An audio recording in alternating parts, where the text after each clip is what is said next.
दोस्तों हर परीक्षा की तैयारी का सबसे अच्छा तरीका होता है कि उसके प्रीवियस ईयर के पेपर को आप हल करें। इससे आपको पता चलता है कि भर्ती बोर्ड किस तरह के प्रश्नों को पूछता है। आपको पता ही है कि लेखपाल की परीक्षा जल्दी अब होने वाली है, ठीक है। और इसलिए हम इसके प्रीवियस ईयर के पेपर को हल करेंगे और केवल हल ही नहीं करेंगे, डीप एनालिसिस भी करेंगे, ठीक है। और आप ये ना सोचिएगा पेपर जो है वो पुराना है, अब सिलेबस कुछ चेंज हो गया। सिलेबस कुछ नहीं चेंज हुआ है, सिलेबस वही है। जैसे कि 4 पोर्शन होते हैं, आपको पता ही होगा, थोड़ा सा मैं बता दे रहा हूँ आपको। पहला होता है हिंदी, ठीक ना। 25 क्वेश्चन होंगे, 25 नंबर का होगा, प्रत्येक क्वेश्चन 1-1 नंबर का होगा, ठीक। फिर होता है गणित, 25 क्वेश्चन होंगे, 25 नंबर का होगा, प्रत्येक क्वेश्चन 1-1 नंबर का होता है। उसके बाद होता है एक जीएस या जीए, और 25 नंबर का होता है, 25 क्वेश्चन होते हैं और 25 नंबर का होता है, ठीक। और उसके बाद होता है ग्रामीण परिवेश, ये भी आपका 25 नंबर क्वेश्चन होता है और 25 नंबर का होता है, ठीक ना। टोटल आपको 100 क्वेश्चन मिलते हैं और 100 नंबर का होता है, प्रत्येक क्वेश्चन 1-1 नंबर का होता है और माइनस मार्किंग 1/4 है। यही पहले आप देख लें, पहले भी 100 क्वेश्चन ही पूछे जाते थे, लेकिन ये 80 नंबर का होता था और माइनस मार्किंग नहीं होता था, ठीक है। और कुछ नहीं डिफरेंस है, सारे सब्जेक्ट्स के चारों मतलब सब्जेक्ट हैं जो हिंदी, गणित, जीएस और ग्रामीण प्रवेश हो गया, सिलेबस वही का वही है, पूरा सेम टू सेम है। इसलिए हम लोग इस पेपर को हल करेंगे और इसमें देखेंगे कि पेपर किस तरह का आता है, ज़्यादा टफ आया था या मॉडरेट आया था या ज़्यादा इजी आ गया था, इसलिए हम लोग हल करेंगे। इस वीडियो में दोस्तों हम लोग हिंदी का पेपर हल करेंगे, ठीक ना, हिंदी के पेपर का एनालिसिस करेंगे। और अगली वीडियो में हम लोग जीएस और ग्रामीण प्रवेश को करेंगे और तीसरी वीडियो में हम लोग गणित का एनालिसिस करेंगे, ठीक ना। क्योंकि अगर मैं सभी को एक इसी वीडियो में अगर सम्मिलित करूं तो वीडियो काफ़ी लंबी हो जाएगी, ठीक है ना। इसलिए मैं इस वीडियो में हिंदी सॉल्व करूँगा। तो चलिए चलते हैं, अपना हिंदी हल करते हैं। 2015 का ये पेपर है दोस्तों, आपको मैं बता दूं, और ये फर्स्ट मीटिंग का पेपर है। इसका हम लोग सेकंड मीटिंग का भी पेपर हल करेंगे, पहले इस पेपर को हम लोग हल कर लेते हैं, ठीक ना। तो पहला प्रश्न देखिए क्या कह रहा है। राजा सेवक को कंबल देता है, वाक्य में रेखांकित पद में कौन सा कारक है।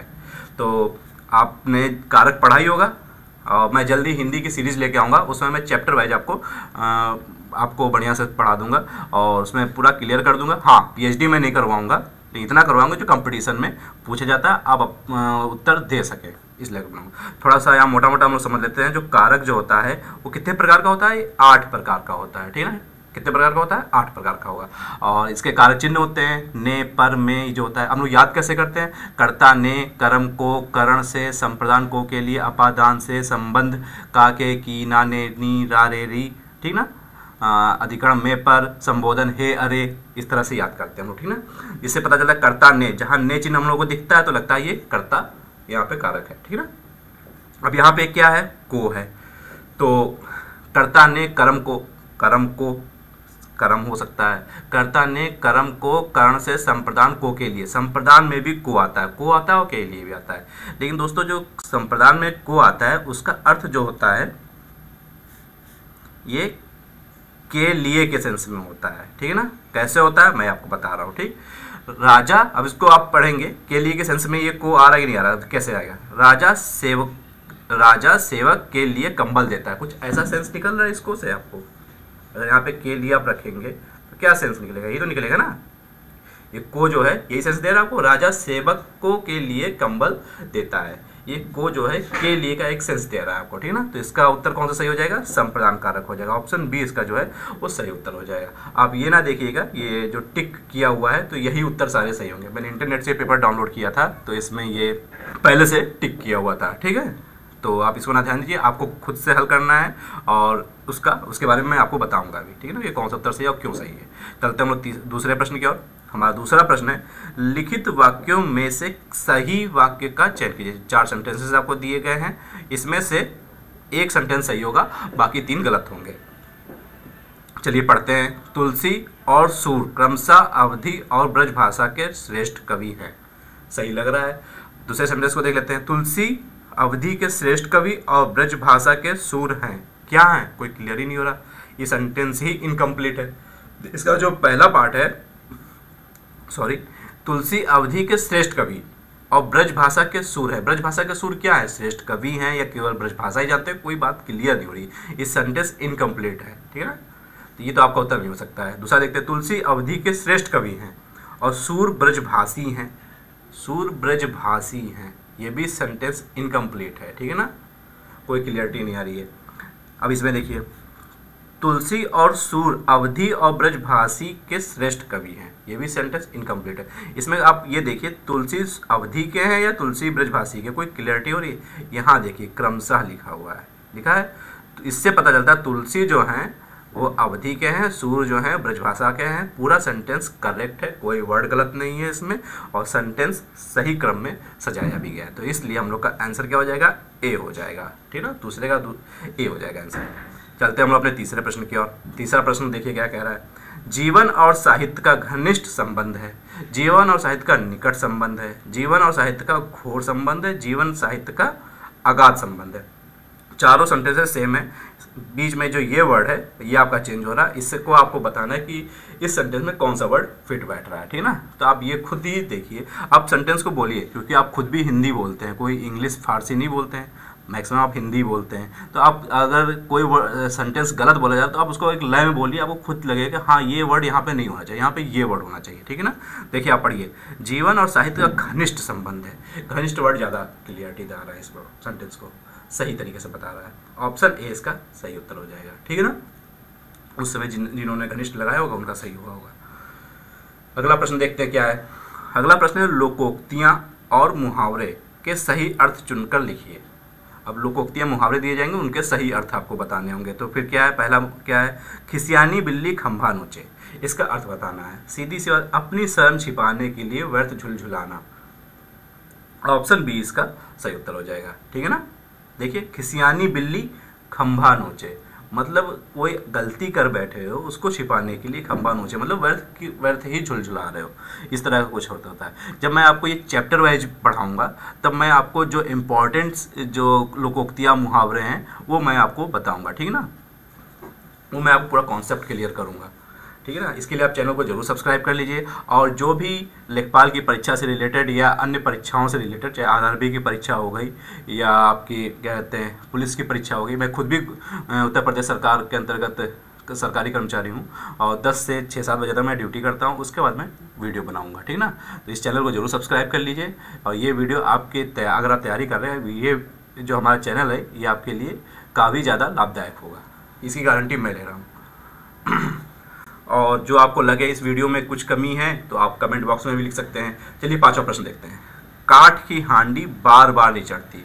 अब देखिए, कभी भी आप लोकोक्ति या मुहावरे पढ़े तो उसके शब्दों पे ना जाइएगा, ठीक है ना, ये जो शब्द होते हैं उस पे ना जाइएगा, उसके सेंस पे जाएगा, क्योंकि एग्जैक्टली कहना क्या जा रहा है उसको रियल लाइफ में बताइएगा। जैसे काठ की हांडी बार बार नहीं चढ़ती। अब इसको अगर इसके शब्दों पे जाएगा तो इसके साथ लकड़ी का बर्तन अग्नि से जल जाता है। काठ की हांडी इसलिए बार बार नहीं चढ़ती क्योंकि लकड़ी, अब इसका अर्थ यही है लकड़ी के बर्तन जो होता है अग्नि पर जल जाता है, इसलिए उसको बार बार नहीं चढ़ाया जाता है। शब्दों पर जाएंगे, इसकी भावना पे जाएंगे। क्या कहना चाह रहा है, काठ की हांडी बार बार नहीं चढ़ती, छल कपट का व्यवहार जो हमेशा नहीं चलता। ऑप्शन ए इसका सही उत्तर हो जाएगा, ठीक है ना दोस्तों। छठा प्रश्न कह रहा है, उसका हृदय करना क्या है इसमें, वाक्यों में आए रिक्त स्थान की पूर्ति करनी है। आपको रिक्त स्थानों की पूर्ति करनी, जो रिक्त स्थान दिए हैं। तो इसमें सेंटेंस क्या कह रहा है, उसका हृदय इतना कोमल है कि मित्र तो क्या वह अपने शत्रु को भी चोट नहीं पहुंचा सकता। आप खुद ही सेंटेंस पढ़िए, नॉर्मल सेंटेंस है, आप खुद ही पढ़ के देखिए। अब आप प्रतिरोधी को रख के देख लीजिए क्या बोले, उसका हृदय इतना कोमल है कि मित्र तो क्या वह अपने प्रतिरोधी को भी चोट नहीं पहुंचा सकता। आपको लगेगा सेंटेंस गलत लग रहा है ना। ये सहयोगी को रख के देख लीजिए, चाहे विपक्षी को रख के देख लीजिए। उसका हृदय इतना कोमल है कि मित्र तो क्या वह अपने विपक्षी को भी चोट नहीं पहुंचा सकता। या मित्र का कंपैरिजन जो है शत्रु से ज्यादा बेहतर लग रहा है। मित्र तो क्या वह अपने शत्रु को भी चोट नहीं पहुंचा सकता है। सीधे सीधे इसका बी उत्तर हो जाएगा, ठीक है ना। मैं इस पेपर को ज़्यादा टफ नहीं कहूँगा, हाँ मॉडरेट कहूँगा। जो परीक्षा की तैयारी करने वाले, जो रेगुलर तैयारी करते हैं बच्चे, पर डे 2-3 घंटे 4 घंटे देते हैं समय पढ़ाई को, उनके लिए ये ज़्यादा टफ नहीं है, वो उनके लिए ईजी। हाँ उनके लिए टफ है जो परीक्षा, लेखपाल की परीक्षा देखी और 1 महीने पहले किताबें उठाई और तैयारी करने के लिए बैठ गए हैं, ठीक है ना। उनके लिए तो टफ कहेंगे, हाँ ज़्यादा ईजी भी नहीं कहेंगे क्योंकि कुछ क्वेश्चन जो है थोड़े टफ हैं, ठीक है ना। तो इसको मैं पूरे पेपर को मैं मॉडरेट कहूँगा, ज़्यादा टफ नहीं कहूँगा, हाँ ज़्यादा ईजी कहूँगा। चलिए 7वां प्रश्न देखते हैं हम लोग। 7वां प्रश्न क्या कह रहा है, देश रक्षा के लिए प्रत्येक नागरिक को तैयार रहना चाहिए। सीधी सी बात, आप देखिए अर्थ देखिए, देश अच्छा के लिए प्रत्येक नागरिक को रहना चाहिए, क्या रहना चाहिए, तैयार रहना चाहिए। अब इसमें तैयार रहना तो वर्ड दिया नहीं है कहीं पे, तो ये उद्यत जो लिखा है इसका अर्थ क्या होता है, तैयार रहना, तैयार हो गया, ठीक है ना। उद्यत का अर्थ रियलिटी में बताया आपको, तो तैयार रहना था, तो इसका सही उत्तर क्या हो जाएगा, उद्यत, ठीक ना। तो ऑप्शन ए इसका सही उत्तर हो जाएगा। चलते हैं हम लोग अपने 8वें प्रश्न की ओर। 8वां प्रश्न क्या कह रहा है, विलोम शब्द चुनना है, ठीक है ना। जो शब्द दिए गए उनका विलोम शब्द चुनना है। तो पहला शब्द क्या है, क्रश, क्रश का विलोम शब्द। अब क्रश का विलोम शब्द आप तभी चुन पाएंगे जब आप इसका सही अर्थ जानते होंगे कि क्रश का अर्थ क्या होता है। हाँ, क्रश का जो अर्थ होता है दुबला पतला, ठीक है ना। क्रश का क्या अर्थ होता है, दुबला पतला। अब इसका अब अर्थ बता ले जाएंगे। अगर इसका क्रश का दुबला पतला होता है, इसका विलोम क्या होगा, आप विलोम आराम से बता देंगे, हष्ट पुष्ट होता है। ऑप्शन सी इसका सही उत्तर हो गया, ठीक है ना। कुछ इंपॉर्टेंट वर्ड हैं जो परीक्षाओं में बार बार कभी यूपी ट्रिपल एससी में पूछ लिए जाते हैं, तो कभी आरआरबी में पूछ लिए जाते हैं, ठीक है ना। तो कभी बिहार एसएससी में पूछ लिया जाता है, तो कभी यहाँ पे कहते हैं यूपी पुलिस में पूछ लिया जाता है, ठीक है ना। प्रीवियस ईयर के पेपर को आप हल करिए, एक जो तैयारी से पहले जो एक शार्पनेस मिलता है जो तैयारी को, वो मिल जाएगा। मैंने भी तैयारी ऐसे ही की थी, ठीक है ना। मैं प्रीवियस ईयर के पेपर मतलब एक सप्ताह में कम से कम 2 मैं पेपर हल करता था और उसका एनालिसिस भी करता था। जिस प्रश्न का उत्तर मुझे पता था मैं उसका भी एनालिसिस करता था, इनका देख रहा हूँ मैं ये कैसे सॉल्व करना है, ठीक है ना। जैसे मैं कुछ कोचिंग के मैंने ले लिए थे, एसटी में दिया करता था, स्पीड टेस्ट दिया करता था, फिर एनालिसिस भी करता था सारे क्वेश्चन हो बैठ के। आप पेपर करने में आपको 1 घंटा 1.5 घंटा लगता है, तो उसका एनालिसिस करने में आपको 2-2.5 घंटे लगते हैं, 3 घंटे लग सकते हैं, ठीक है ना। लेकिन आप करिए, मेहनत करनी पड़ेगी, सरकारी नौकरी पानी है तो कंपटीशन बहुत बढ़ गया है, ठीक है ना दोस्तों। और मैं आपके लिए लेके आऊँगा ये जितने भी पेपर प्रीवियस ईयर के पेपर होते हैं और जो एग्ज़ाम होने वाले हैं, मैं पहले जैसे क्योंकि लेखपाल की परीक्षा जल्दी ही होने वाली है, इसलिए मैं इसकी सीरीज़ लेके आ रहा हूँ, ठीक है ना। चलिए अगला प्रश्न देखते हैं, अल्पज्ञ। अल्पज्ञ का क्या अर्थ होता है, आप जानते हैं अल्पज्ञ, संधि विच्छेद के लिए क्या हो गया, अल्पज्ञ मतलब अल्प ज्ञानी, ये होता है ना इसका अर्थ, अल्पज्ञानी होता है। तो अल्पज्ञ का अल्पज्ञानी हो गया, तो इसका विलोम क्या हो जाएगा, सर्वज्ञ। ऑप्शन बी इसका सही उत्तर हो गया, ठीक है ना। 10वां प्रश्न काफ़ी इजी है, इसमें तो कुछ बताने जैसा है ही नहीं। आप एकेडमिक में भी 9th 10th में पढ़ते तो भी कई बार हिंदी में प्रश्न आता है कि अरविंद का पर्यायवाची क्या होता है, कमल होता है, डी। ऑप्शन डी इसका सही उत्तर हो जाएगा। खूंटी, खूंटी जो वर्ड है इसका बहुवचन क्या होगा, खूंटी का बहुवचन क्या होगा। जब आप ध्यान रखिए, जब भी जैसे इस टाइप के वर्ड जो होते हैं उनका जब बहुवचन बनाते हैं तो लास्ट में अगर बड़ी की मात्रा हो या छोटी ई की भी मात्रा हो, ठीक है ना। जैसे आप ये बड़ी की मात्रा हो या छोटी ई की मात्रा हो, तो जब उसका बहुवचन बनाएंगे तो जो मात्रा होती है वो छोटी ई की हो जाती है हमेशा, ये नियम है, ठीक है ना। और साथ में या चंद्र बिंदु के साथ ये जुड़ जाता है, ठीक है ना। ऑप्शन डी इसका सही उत्तर हो जाएगा। खूंटी का बहुवचन क्या हो जाएगा, खूंटियाँ। देखिए इसमें छोटी की मात्रा होगी और यहाँ पे चंद्र बिंदु लग गया, इसलिए ये उत्तर सही है, ठीक है ना।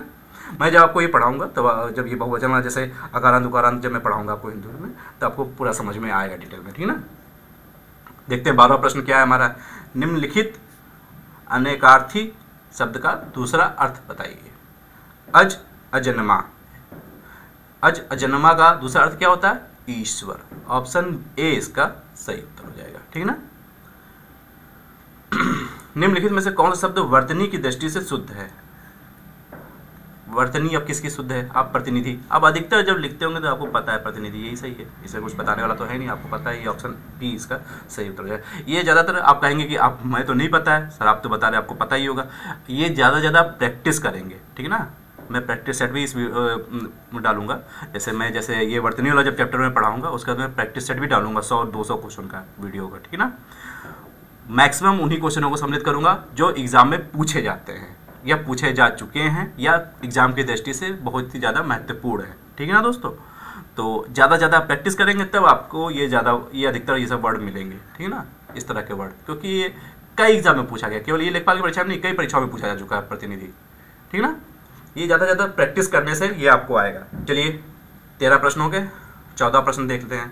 14 प्रश्न में क्या कहा जा रहा है, इसमें कहा जा रहा है वाक्य के लिए एक शब्द चुनना है। पर्वत की तलहटी, इसका पर्वत की तलहटी को क्या कहते हैं, उपत्यका कहते हैं। आपको नहीं पता हो, मैं बता दे रहा हूँ, उपत्यका कहते हैं।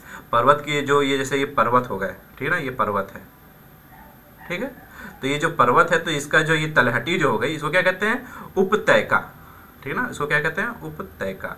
अच्छा, इसको उपत्यका कहते हैं, तो ऊपर वाले हिस्से को क्या कहते हैं, इसको क्या कहेंगे, क्या कहेंगे बताइए, इसको क्या कहेंगे, अधित्यका, अधित्यका, अधित्यका कहेंगे। अच्छा, ये द्रोण का क्या अर्थ होता है, एनालिसिस कीजिए, सीखने को मिलता है, कभी का हो सकता है द्रोणों के बारे में पूछ दे, ठीक है ना, तो इसीलिए द्रोण का क्या अर्थ होता है, द्रोण का अर्थ होता है दोना, जैसे नहीं कुछ सामान मान लेते हैं, एक दोना टाइप होता है जिसमें कुछ खाने पीने की चीज रखते हैं, ठीक ना, दोना, द्रोण का अर्थ दोना हो गया। बेसिन इजी वर्ड है, आपको पता होगा, घाटी भी इजी वर्ड है, आपको पता होगा। कंजूसी से धन व्यय करने वालों को क्या कहते हैं, कंजूसी से धन व्यय करने वालों को कृपण कहते हैं। ऑप्शन बी इसका सही उत्तर हो जाएगा। अच्छा, मिर्सण क्या होता है, इसका अर्थ होता है सहना, ठीक है ना, क्या अर्थ होता है, सहना। ये सभी इंपॉर्टेंट वर्ड हैं, ठीक है ना, आप इनको ध्यान रखिए, आप ज़्यादा ज़्यादा प्रैक्टिस करेंगे तो आपको ये मेमोराइज होगा, याद होगा। अल्पव्ययी का मतलब क्या होता है, अल्पव्यय करने वाला। अल्पव्ययी का मतलब ये नहीं होता कंजूसी से धन व्यय करने वाला, ये अल्पव्यय करने वाला हो गया, ठीक है ना, अल्पव्ययी, ठीक है ना, ठीक। बाकी मितव्ययी मतलब अधिक खर्च करने वाला, ठीक है ना, व्यय करने वाला। चलिए 16 प्रश्न देखते हैं। निम्नलिखित में से कौन सा तद्भव शब्द है, अब तद्भव देखना है। तद्भव तत्सम आपको पता है क्या होता है, तत्सम क्या होता है, जो पुराने शब्द हैं जो संस्कृत से मूलभूत रूप में आज भी इस्तेमाल किए जा रहे हैं वो क्या हो गए, आपके तत्सम शब्द हो गए। तद्भव कौन से हो गए, वो शब्द हो गए जिनको हमने कुछ तोड़ मड़ोड़ के थोड़ा इजी कर लिया बोलचाल की भाषा में, ठीक है ना, जो आजकल नए भाषा जो शब्द यूज करते हैं। और भी वर्ड होते हैं, देशज हो गया, विदेशज हो गया, संकर भाषा शब्द हो गया, ठीक है ना, कई चीज़ें होती हैं। वो जब मैं इस चैप्टर को पढ़ाऊंगा तब आपको क्लियर करूंगा, और वो भी वर्ड बताऊंगा जो बार बार एग्जाम में पूछे जाते हैं, जो इंपॉर्टेंट भी होता है, ठीक है ना। तो इसमें और इसे पहचानने के कुछ तरीके भी होते हैं, ठीक है ना, जैसे ये कुपुत्र, ये आपका तत्सम होगा। कैसे मैं पहचान गया, क्योंकि ये त्रा, ये अधिकतर 80% चांस में ये तत्सम ही होता है, ठीक है ना, ये तत्सम ही होता है, ठीक है ना दोस्तों। इसमें देखो ये आधा सा है, ये पेट कट्टा जो सा होता है, चाहे आधा सा आ जाए पूरा सा आ जाए, ये तत्सम में ही होता है, ठीक है ना। अमीय शब्द जो है ये आपका तद्भव है, ठीक है ना, ये आपको पता होना चाहिए। जब मैं आपको पढ़ाऊंगा तो आपको ये डिटेल से आपको बताऊंगा, पूरा ये कॉन्सेप्ट आपको क्लियर करूंगा, ठीक है ना। अंबर पनघट में डुबो रही तारा घट उषा नागरी में कौन सा अलंकार है। अब कौन सा अलंकार है, इसके लिए आपको थोड़ा सा अर्थ जानना पड़ेगा। अंबर मतलब आकाश रूपी पनघट में डुबो रही तारा घट उषा नागरी, मतलब उषा रूपी नागरी, नागरी मतलब क्या होता है, स्त्री होता है, क्या होता है, स्त्री होता है, ठीक ना। मतलब कि आकाश रूपी पनघट में उषा रूपी स्त्री तारा रूपी घड़े डुबो रही है, ठीक ना। घट मतलब घड़ा होता है, ठीक ना, ये आपको पता है। इसमें कुछ चीज़ें हैं जो आपको याद रखनी होगी, जैसे उपमेय एक होता है, ये 3 चीज़ें बस होती हैं। एक उपमेय हो गया, ठीक है ना, एक उपमान हो जाता है, और क्या होता है, वाचक शब्द हो जाता है, ठीक है ना।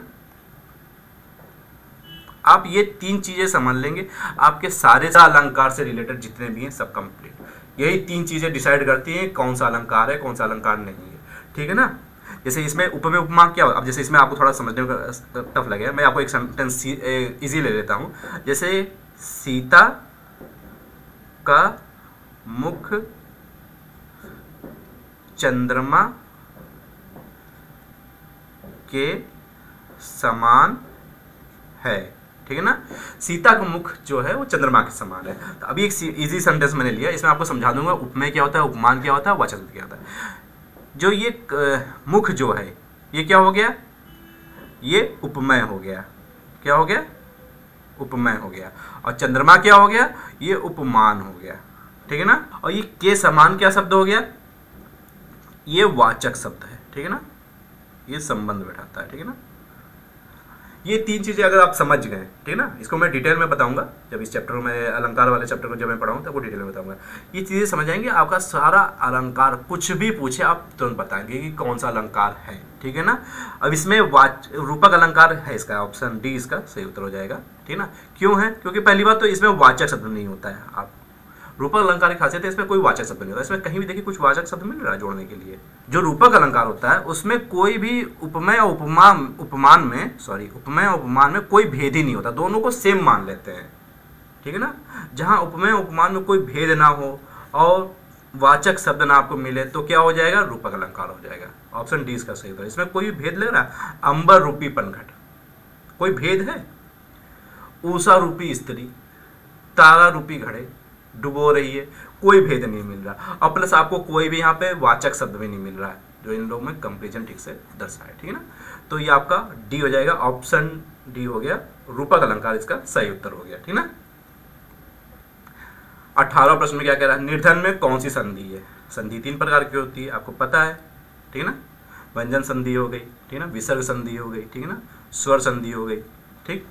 तो इसमें संधि कौन सी, तो इसको संधि विच्छेद करना आप जानेंगे। तो इसको निर्धन का जब संधि विच्छेद कर देंगे, नी प्लस धन, निह प्लस निर्धन होता है, ठीक ना।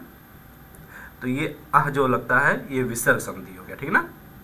ऑप्शन ए इसका सही उत्तर हो जाएगा, निर्धन, नि प्लस धन।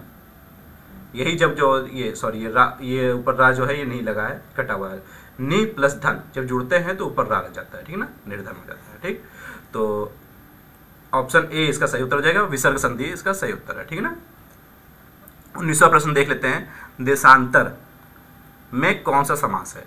देशांतर में कौन सा समास है, देशांतर को अगर इसको तोड़ेंगे तो कैसे टूटेगा, देश में अंतर, ऐसे होगा ना। देशांतर मतलब देशों के बीच में जो अंतर होता है उसे देशांतर कहते हैं। ये कर्मधारय समास हो गया, ऑप्शन बी इसका सही उत्तर हो जाएगा। कैसे, कर्मधारय समास में जो होता है आपका विशेषण और विशेष का संबंध दर्शाया जाता है, विशेषण और विशेष का संबंध दर्शाया जाता है, आप समझ रहे हैं, ठीक है ना।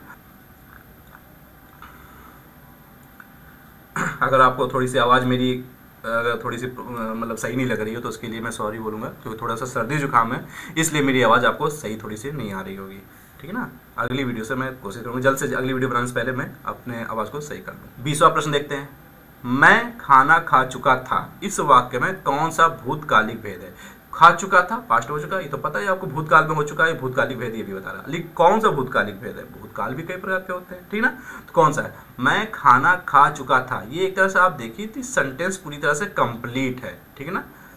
जो भूतकाल में कार्य पूर्ण हो चुका होता है उसको पूर्ण भूत कहते हैं, ऑप्शन ए इसका सही उत्तर हो जाएगा, ठीक है। पूर्ण भूत का मतलब क्या होता है, जो भूतकाल में कार्य पूरा हो चुका है। मैं खाना खा चुका था मतलब कार्य ये पूरा हो चुका था, ठीक है ना। तो ऑप्शन ए इसका सही उत्तर हो जाएगा, पूर्ण भूत। 21वां प्रश्न क्या है, करुण रस का स्थायी भाव क्या है। करुण रस का स्थायी भाव क्या है, इजी है, शोक, ऑप्शन सी इसका सही उत्तर हो जाएगा। शोक जो है करुण रस का स्थायी भाव होता है, ठीक ना। ठठेरा शब्द का लिंग परिवर्तन करना है, ठीक ना। तो ठठेरा शब्द का ये इसका स्त्रीलिंग क्या हो जाएगा, ठठेरी, ऑप्शन बी इसका सही उत्तर हो जाएगा। जब मैं आपको ये लिंग परिवर्तन भी जब पढ़ाऊंगा ना तो इसमें आपको कुछ मैं वर्ड बताऊंगा जो बहुत इंपॉर्टेंट होते हैं और कई एग्जाम में बार बार रिपीट होते हैं, ठीक है ना। मैं उनकी आपको प्रैक्टिस अच्छे से करवा दूंगा जिससे आपको ये सब याद हो जाए, ठीक है ना। देखिए नौकरी पाना है तो थोड़ा तो मेहनत करना पड़ेगा, ठीक है ना, बिना मेहनत के कुछ नहीं मिलता है। अब ये आपको पूरा एक सेंटेंस दिया गया है, इसमें कोई एक जो पार्ट है, जो पार्ट बना दिए गए हैं, ठीक है ना। तो इसमें कोई एक पार्ट है जो गलत है और नहीं है तो कोई त्रुटि नहीं है, आपको ये लिखना, ठीक ना। विद्यालय में जलपान को उत्तम प्रबंध था, क्या लिखा है, विद्यालय में जलपान को उत्तम प्रबंध था, ये को कहाँ से हो गया, जलपान क्या होगा, जलपान को उत्तम प्रबंध है, जलपान का, विद्यालय में जलपान का उत्तम प्रबंध है, का लगेगा ना, को नहीं होगा। ऑप्शन बी इसका सही उत्तर हो जाएगा, ये सेंटेंस आपका गलत है, को की जगह पे क्या हो जाएगा, का हो जाएगा, ठीक। विद्यालय में जलपान का उत्तम प्रबंध है, ठीक है ना, बी ऑप्शन हो गया। 24वां प्रश्न क्या कह रहा है, 24वां प्रश्न कह रहा है मुझे रेलगाड़ी में यात्रा करना अच्छी लगती है। आप क्या बोलते हो, मुझे रेलगाड़ी में यात्रा करना अच्छा लगता है, अच्छी नहीं होगा, अच्छा होगा, अच्छा लगता है। और ये भी एक रूल है, ठीक है ना, यहाँ पे स्त्रीलिंग नहीं होगा, यहाँ पे पुल्लिंग ही होगा, ठीक है ना। जब मैं आपको पढ़ाऊंगा ये चैप्टर तो आपको समझ में आएगा, ठीक है ना, जब वाक्य एरर के बारे में पढ़ाऊंगा, सेंटेंस एरर के बारे में, तो आपको समझ आ जाएगा। ऑप्शन सी इसका सही उत्तर हो जाएगा, अच्छी लगती नहीं है, अच्छा लगता है, ये आपके यहाँ पर होगा, ठीक ना। 25वां प्रश्न, अंतिम प्रश्न हम लोग देखते हैं। निम्नलिखित में से कौन सा शब्द तत्सम है? अग्र, ऑप्शन डी इसका सही हो जाएगा, ठीक ना। अग्र जो है वो तत्सम शब्द है, ठीक है ना। तो इस वीडियो में इतना ही। अगर अभी आपको वीडियो अच्छी लगी होगी तो इसको लाइक कीजिए, चैनल को जरूर सब्सक्राइब कर लीजिए, और जो भी लेखपाल से परीक्षा से रिलेटेड जो भी अपडेट आप मिलेंगे वो मैं आपको छोटी छोटी वीडियो बना के मैं आपको देता रहूँगा। और जो अगला वीडियो में हम लोग जीएस और ग्रामीण प्रवेश को कंप्लीट करेंगे, और उसके बाद हम लोग करेंगे मैथ को, और फिर उसके बाद जो सेकंड मीटिंग में 2015 में जो पेपर हुई थी फिर उसको हम लोग हल करेंगे, ठीक है ना। और जल्दी मैं हिंदी की सीरीज़ लेके आ रहा हूँ, और जिसमें मैं चैप्टर वाइज आपको डिटेल में समझाऊंगा, जो और कुछ इंपॉर्टेंट मतलब क्वेश्चंस भी मैं बताऊंगा जो बार बार एग्जाम में रिपीट होते हैं, मैं उन्हीं उदाहरणों के द्वारा आपको समझाऊंगा भी। आपको वीडियो जरूर अच्छी लगेगी, आपको समझ में भी आएगा। चैनल को जरूर सब्सक्राइब कर लीजिए। वीडियो देखने के लिए धन्यवाद।